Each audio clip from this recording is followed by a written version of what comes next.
Bonjour à tous et bienvenue sur le plateau d'Un cœur qui écoute, votre émission de spiritualité. Aujourd'hui, nous avons la joie de recevoir Yves Begassa. Bonjour Yves.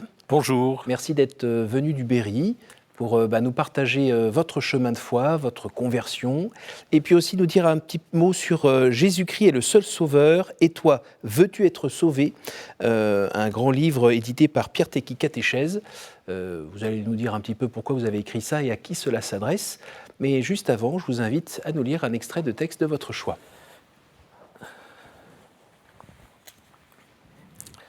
Dieu nous appelle au lâcher-prise, à la confiance totale en lui. Au cœur de la Bible, le psaume 118, verset 8, dit ceci : « Mieux vaut chercher refuge en l'Éternel que se confier au grand. » Vous voyez, c'est tout à fait d'à propos. Parce que Dieu nous aime et nous donne des guides, des règles de vie qui nous conduisent au bonheur. Heureux l'homme qui se plaît dans la loi du Seigneur et murmure sa loi nuit et jour. Si nous les enfreignons, elles nous engagent dans l'épreuve et dans la souffrance. Les 4 premiers commandements ont trait à Dieu, les 5 derniers ont trait aux hommes, et entre les deux, honore ceux qui t'ont transmis la vie. Nous sommes tous appelés tout d'abord à aimer Dieu de tout notre être, de tout notre cœur, de toute notre intelligence. C'est le premier commandement qui nous est donné. Et Dieu nous transforme. Faut cesser de penser que nous sommes les seuls artisans de notre existence et reconnaître que nous dépendons de lui entièrement. C'est ainsi que nous pourrons, avec l'aide de Dieu, aimer notre prochain comme nous-mêmes. Voilà, aller plus loin, toujours plus loin dans l'amour, voilà la vraie sagesse à laquelle nous sommes appelés avec l'aide de Dieu, bien sûr. Être chrétien, c'est se saisir de cette rencontre personnelle avec Jésus et se décider à vivre avec le Seigneur. Pourquoi ce choix de texte ? Alors ce choix de texte, si vous voulez, d'abord ce livre, je l'ai écrit par rapport aux questions qui m'ont été posées par des jeunes. J'enseigne la catéchèse depuis bientôt 20 ans, et par des adultes. Je fais bon nombre de pèlerinages. Donc j'ai voulu écrire ce livre pour répondre à ces questions, sachant que je me suis aperçu que bon nombre de personnes n'avaient pas la connaissance des fondamentaux de la foi chrétienne. Ça a été du reste mon cas pendant un certain temps. Donc voilà. Alors, pourquoi j'ai pris ce texte-là ? Il s'agit des commandements. Parce que je vois aujourd'hui, quand j'ai les jeunes en face de moi pour la première fois, je leur demande s'ils connaissent leurs commandements. En général, ils disent qu'il y en a 10, parce qu'ils ont dû voir le film. Mais est-ce que tu sais les dire ? Oui, tu ne tueras pas. Ils ne vont pas très très loin. Mm-hmm. Mais jamais, le premier commandement, ils le savent. Tu aimeras le Seigneur ton Dieu de tout ton cœur. Et c'est fondamental. C'est fondamental. Et c'est vrai pour les jeunes, mais c'est vrai pour les adultes. Et il est nécessaire, si vous voulez, de marcher avec Dieu constamment. C'est sans doute ce qui est le plus difficile pour un chrétien aussi, d'abandonner, de lâcher prise, mais mettre Dieu tout de suite en avant. Voilà. Et voilà, c'est ce qui m'a amené à choisir ce texte-là. Alors si vous êtes là aujourd'hui, c'est parce que notamment 3-4 personnes m'ont parlé de vous en me disant « faut vraiment que tu l'invites ».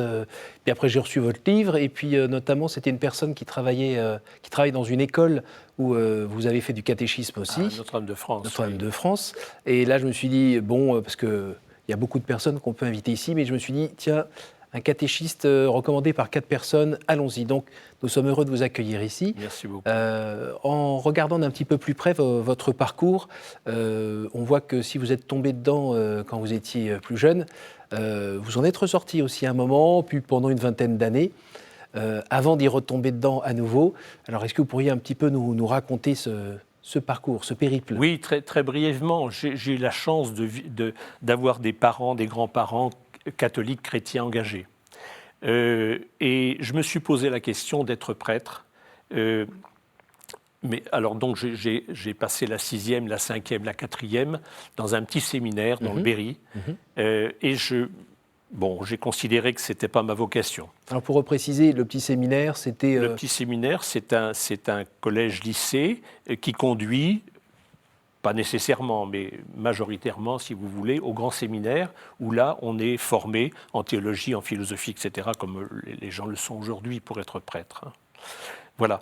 Et vers 17-18 ans, les années 68 étant là, etc., je me suis complètement écarté de Dieu.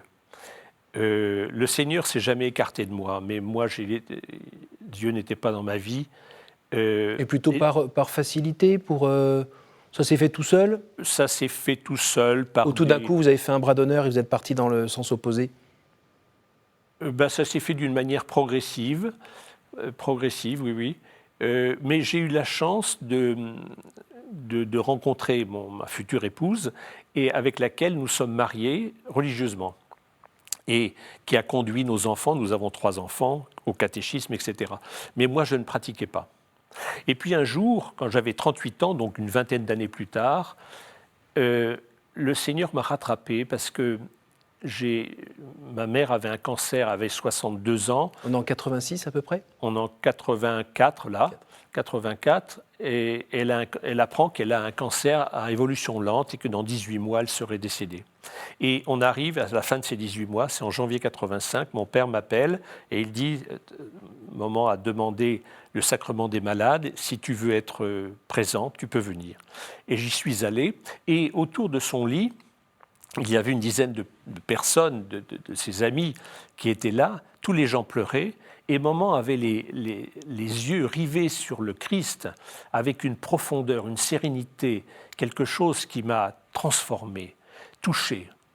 Le lendemain, j'étais dans sa chambre, il y avait un grand silence, maman était bien sûr sur son lit, et puis d'un seul coup, elle rompt le silence, elle prend sa croix, et elle dit, tu la donneras à Aude. Aude, c'était notre petite fille qui avait 3-4 ans. Et puis elle prend sa bague de fiançailles et elle dit, tu la donneras à Gisèle, qui est ma femme. Et je lui dis, maman, je voudrais que tu me donnes quelque chose. Alors je vois ma mère, un point d'interrogation. Je lui dis, je voudrais que tu me donnes ta foi. Cet échange-là a été très, très profond. On a pleuré tous les deux. J'ai compris plus tard que ce n'était pas elle qui donnait la foi, c'était le Seigneur. Mais à partir de ce moment-là, j'ai eu plusieurs signes dans ma vie, mais des signes patents, parce que j'étais aveugle. Et le Seigneur m'a transformé progressivement. Alors, dites-moi, pardon, cette question, maman, donne-moi ta foi, elle vient d'où? Ça fait 20 ans que vous vous en fichez, pourquoi tout d'un coup c'est ressorti là? C'est le témoignage de votre mère? Témoignage de son regard. Son regard, elle savait qu'elle allait mourir. Le médecin lui avait dit demain ou après-demain, en fait elle est morte un mois plus tard, mais peu importe. Elle savait qu'elle allait mourir. Et une sérénité devant la mort, une profondeur. Ah ça m'a vraiment touché. C'est ça qui m'a transformé. Et j'en parle souvent quand on me le demande, parce que le Seigneur, il passe des fois, il ne passe pas forcément dans la tempête, mais dans la brise légère, comme c'est Osée qui en dit. Eh bien là, c'est à travers un regard. Au dernier instant, maman qu'elle m'avait transmis la vie biologique, allait me transmettre la vie spirituelle. C'est beau. Ah oui, c'est très beau, oui. Alors vous parliez des signes après Alors je vais en donner quelques-uns. Tellement il y en a. Oui. Alors il y en a un qui est... Je sais que maman elle était parisienne et elle allait souvent à la rue du Bac quand elle était jeune, etc. Elle m'en parlait souvent, mais j'y étais jamais allé. Et je me suis dit un jour, je vais aller à la rue du Bac.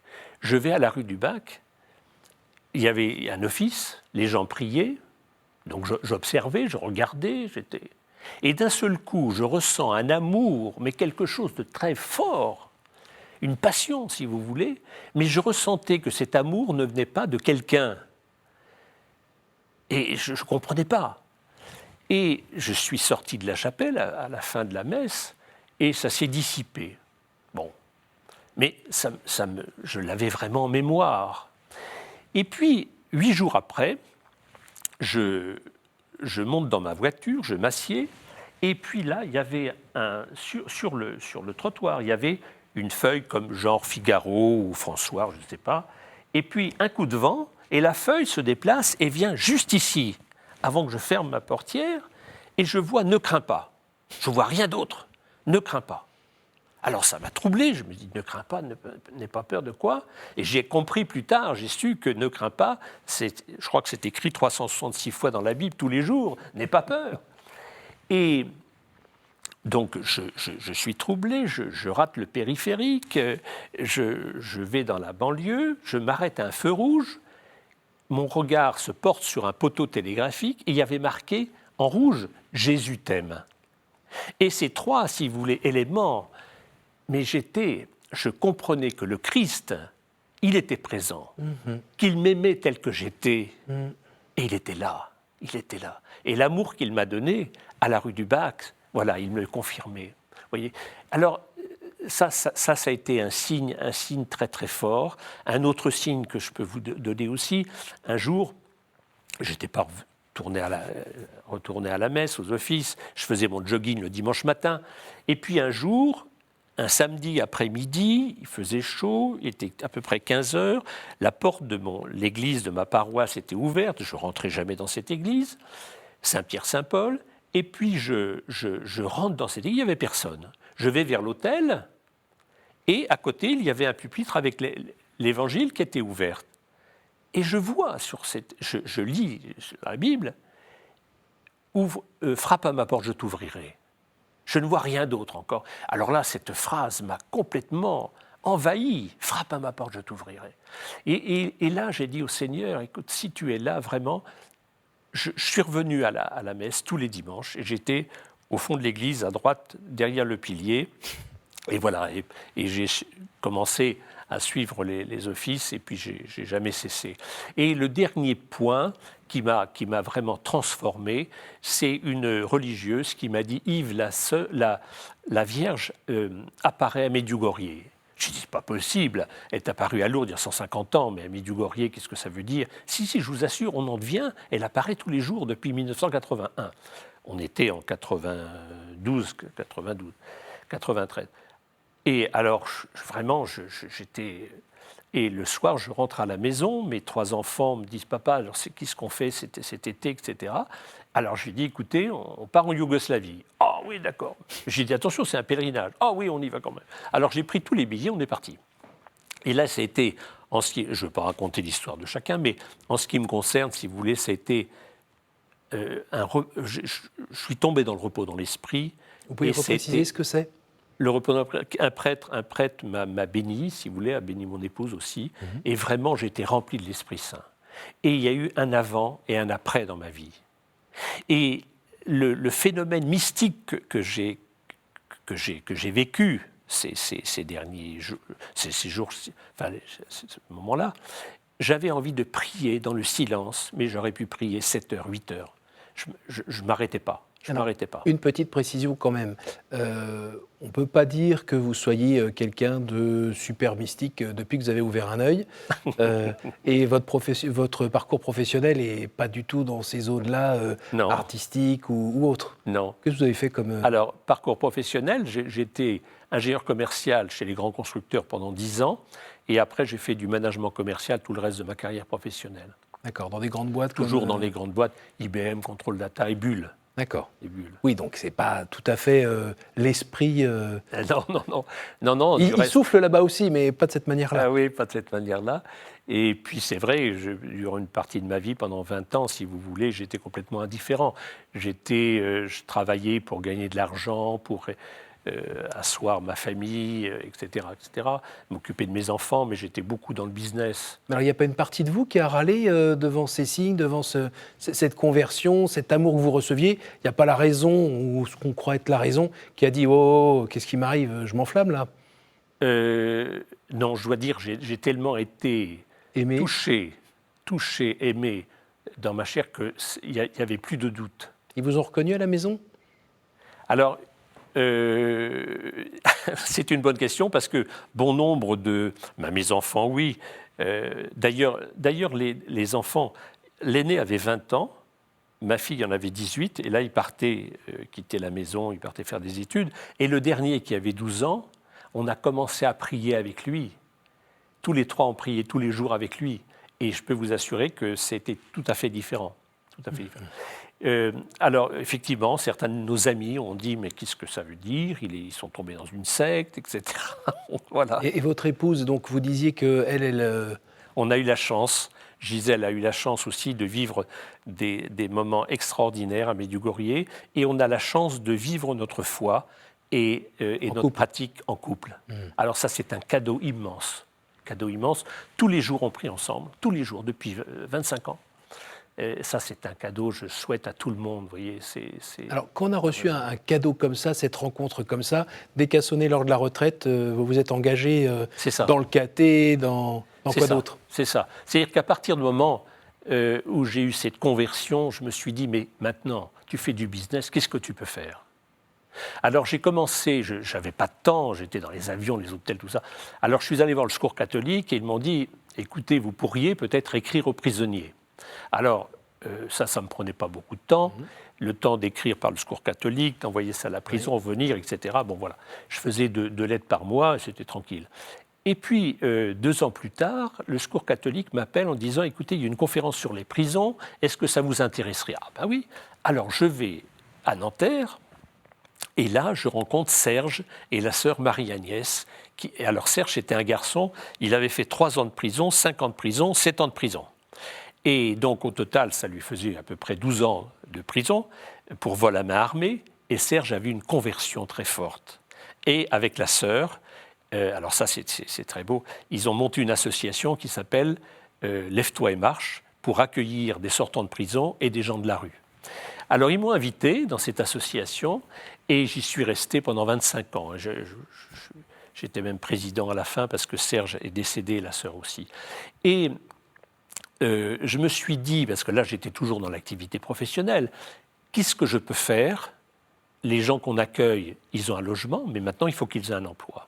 Et moi j'ai fait du business pendant toute ma vie et j'avais conscience que toute entreprise devait avoir un engagement sociétal. Mais on était chez Bull à cette époque-là, c'était en 1994, on vivait le 14e plan de licenciement. Oui. Quand je suis rentré, on était 42 000, là on était plus que 20 000. Et j'avais un projet dans le cœur, vous voyez, la prière m'avait... Et ce projet, c'était lutter contre l'emploi, y associer tout le monde, l'État, l'entreprise et le citoyen, et puis un aspect de solidarité. Alors j'ai monté une association avec l'accord de la direction générale, qui n'était pas détente, parce qu'on perdait de l'argent, il ne s'agissait pas de faire n'importe quoi. Mais j'ai obtenu cet accord avec la municipalité de Louvciennes. Ils étaient d'accord, je vous expliquerai comment. Et puis des entreprises d'insertion, et puis les CE, les comités d'entreprise qui représentaient les salariés, les syndicats, etc. Donc on a fait à la fois... les salariés, l'entreprise et l'État, en quelque sorte, voilà. Et chacun apportait quelque chose. C'est-à-dire que Bull me laissait les mètres carrés gratuits, mais il y avait un vieux bâtiment qui est resté, donc j'ai fait un devis, ça coûtait 360 000 francs à l'époque, et Bull n'avait pas l'argent de me donner ça, moi j'avais pas... J'ai eu 360 000 francs que j'ai gagnés par le Conseil général, un prix d'initiative économique, en 6 mois de temps. 360, pas un centime de plus, pas un centime de moins. Et voilà, l'association Louvciennes Multiservices était montée, les CE me donnaient 100 000 francs tous les ans, les commerçants me reversaient une partie, on vendait leurs produits, ils me versaient une partie de leur marge, 50%, etc. Et on a monté une quinzaine de services pour les salariés de Bull au cœur même de Louvciennes, et vous aviez des gens qui sortaient de prison, qui étaient là pour se réinsérer, etc. Et au bout de 9 mois, l'association Louvciennes Multiservices était sur pied, et ça démarrait. 9 mois. Et je n'avais qu'une chose, parce que je l'ai vécu, si vous voulez, comme un engagement spirituel très fort. J'étais seul. Mes collègues me disaient « Mais Bégassa, qu'est-ce que tu fais ?» ou certains pensaient « De toute façon, il va être viré, c'est en attendant. » Bon. Oui. Et j'étais le chapelet à la main, je priais, les portes s'ouvraient. Tous les jours, tous les jours, tous les jours. C'était une expérience avec Dieu extraordinaire que j'ai faite. Alors dites-moi, quand on écoute votre témoignage, on se dit qu'à partir du moment où vous êtes tourné vers Dieu, en tout cas quand vous avez reçu tout cet amour qui vous a rempli, à partir de là, vous avez pu, fort de cette foi, fort de cet amour, faire plein de choses, lancer plein de choses, vous engager dans plein de choses. Pour autant, Yves reste Yves, il reste avec son blé et son ivraie, ses péchés aussi dans lesquels il retombe parfois dans les mêmes depuis longtemps.